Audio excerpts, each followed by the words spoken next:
listening to the Critical Hour on Radio Sputnik. I'm Wilmer Leon. The Cradle reports Maersk profits crash as Western missions fail to stop Yemen's Red Sea blockade. Yemen continues to enforce a blockade on Israeli-linked ships despite U.S. naval operations to stop them. This is one of the tangential impacts of Israel escalating this conflict in the region. For insight into this, let's turn to my next guest. He holds the John J. and Rebecca Moores Chair of History and African American Studies at the University of Houston. He's one of the most prolific writers of our time. His latest book is entitled Armed Struggle: Panthers and Communists, Black Nationalists and Liberals in Southern California through the 60s and 70s. Dr. Gerald Horne, as always, welcome back. Thank you for inviting me. So Danish shipping company A.P. Møller Maersk reported a 45% drop in profit for the second quarter of 2024 amid ongoing disruptions in global supply chains due to Yemen's blockade of the Red Sea. The Economic Times reported on October 9th, since November, Yemeni naval forces have launched attacks in the Red Sea on commercial ships linked to Israeli businesspersons or transporting goods to Israel. The U.S. and U.K. have deployed naval ships to the region in an effort to protect them. Dr. Horne, all this really to no avail. Speak to this longer term and less understood by the general public impact, also in the context of Defense Secretary Austin ordering the guided missile submarine USS Georgia to the Middle East, and he's told the Abraham Lincoln aircraft carrier strike group to speed up its voyage to the region. Am I wrong to combine those stories? Not at all. In fact, this week that is now unfolding may be one of the most consequential in recent years and decades. It's apparent that this small planet is headed for collision precisely in that part of the world that you are addressing. What I'm referring to, of course, is the fact that Iran nor Hezbollah can stand by idly as their leaders are being picked off one by the piratical Israelis. We also know that the Yemenis are part of this coalition as well, and there hangs a tale because the ability of Yemeni forces to impose a kind of blockade on Israel, that is to say, ships seeking to traverse the Suez Canal to get to the Israeli port of Eilat, now being blocked with knock-on effects with regard to major Danish shippers. A lot is cascading into a mini depression, if not worse. And Yemen, as we all know, is not necessarily a highly developed country.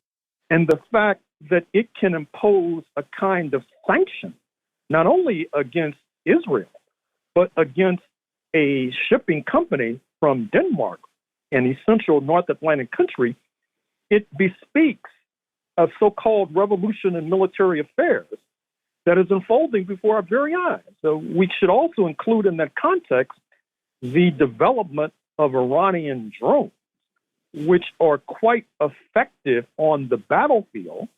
You cannot begin to understand the success of Hezbollah in terms of taking photos of Israeli military bases. The New Yorker, the magazine, tells us that these drones can also take photos of the most intimate abodes of Israeli leaders, which also suggests that perhaps if they so chose, they could launch missiles into those intimate abodes. And this is reflective of a changed correlation of forces. And it's uncertain if the dispatching by the Pentagon of this major flotilla to that part of the world will be sufficiently immense to intimidate the Yemenis, not to mention intimidate their Iranian allies. We should also point out as well that U.S. imperialism, if it had any historical sense, would engage in an agonizing reappraisal of how we reached the brink of destruction. What I mean is that during the Cold War, the United States was involved up to its neck in an attempt to destabilize what was then called the People's Democratic Republic of Yemen, headquartered in Aden, a socialist-oriented regime. But alas, U.S. imperialism was successful in helping to destabilize this regime.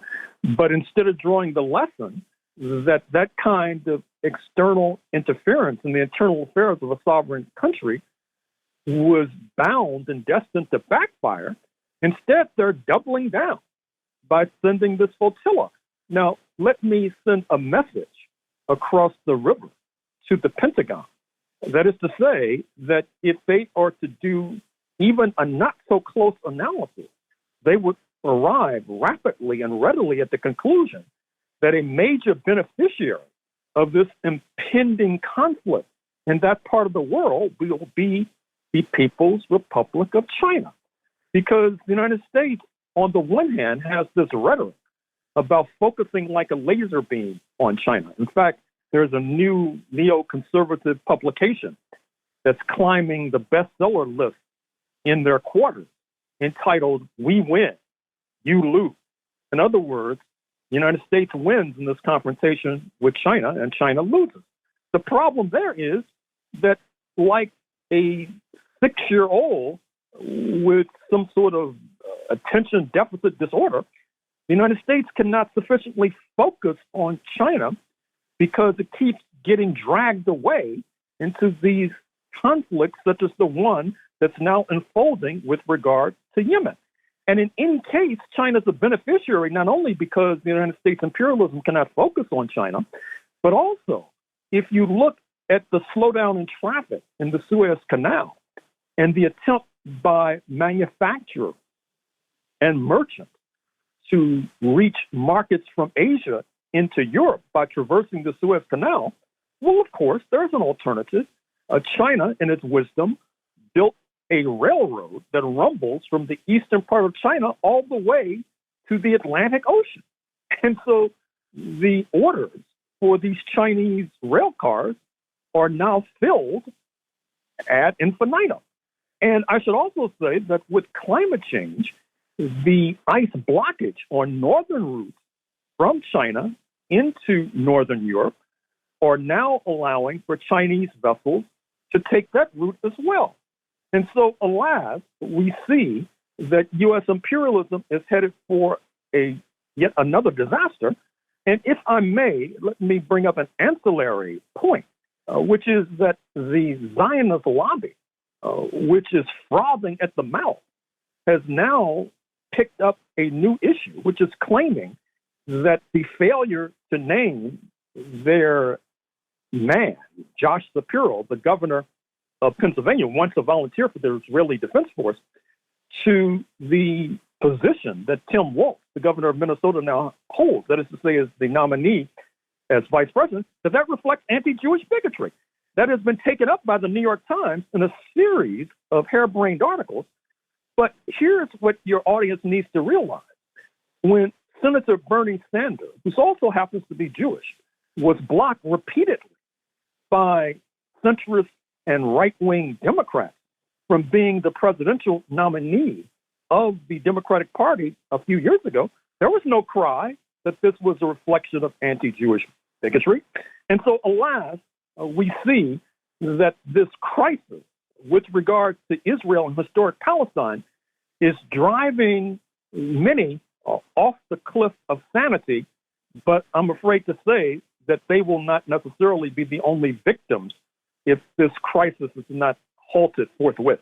And to your point about Bernie Sanders, I think Debbie Wasserman Schultz was one of those complicit in the attacks on Bernie Sanders and the undermining of his candidacy.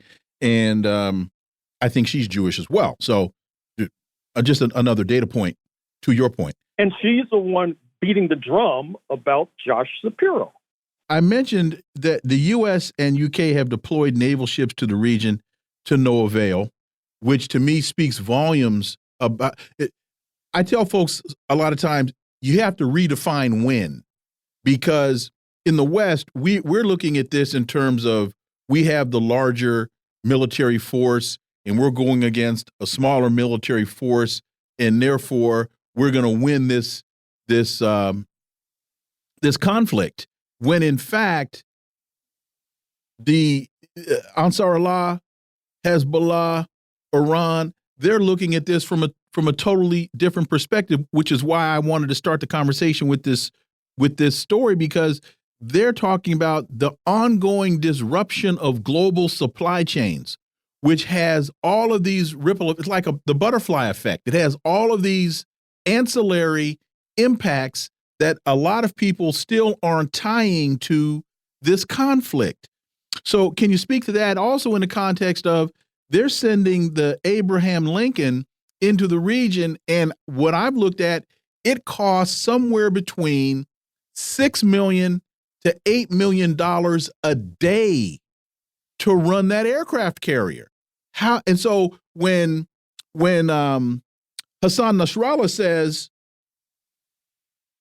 part of your penalty is going to be to wait for us to make our move, this all factors into that, I think, Dr. Gerald Horne. Indeed, it does. And of course, there are also repercussions across the Red Sea in Sudan, once the largest nation by territory on the continent of Africa, before the United States once again got enmeshed in that nation's internal affairs and helped to cleave off South Sudan, now an independent nation. Alas, what's happening in the wake of Mr. Trump during his ill-fated presidency, forcing the regime in Khartoum to sign on to these pro-Israel so-called Abraham Accords, which helped to weaken that administration, you now see a de facto civil war unfolding within the military. And the United States supposedly is mediating this conflict, but it's difficult for it to do so because of its complicity in terms of generating this conflict, not to mention the fact that one U.S. ally, speaking of Egypt, is sponsoring one side in this conflict. Another U.S. ally, speaking of the United Arab Emirates, is sponsoring another side in this conflict, whereas before this conflict erupted, to return to the beginning of our story, another U.S. ally, Saudi Arabia, was recruiting Sudanese to help to fight the Yemenis, which of course did not end well for the Sudanese, helping to generate discontent, leading to this unfolding catastrophe in Sudan, which features not only a growing famine, but also the flooding out of Sudan of countless refugees into Chad, into Libya, into Central African Republic. That is to say, creating a catastrophe in the heart of Africa. One would think that U.S. imperialism would come to the conclusion that perhaps it requires and demands a course correction, but alas, I'm afraid to say that that kind of wise thinking is beyond their ken. Dr. Gerald Horne, as always, thank you so much for your time. Greatly, greatly appreciate that analysis, and we look forward to having you back. Thank you.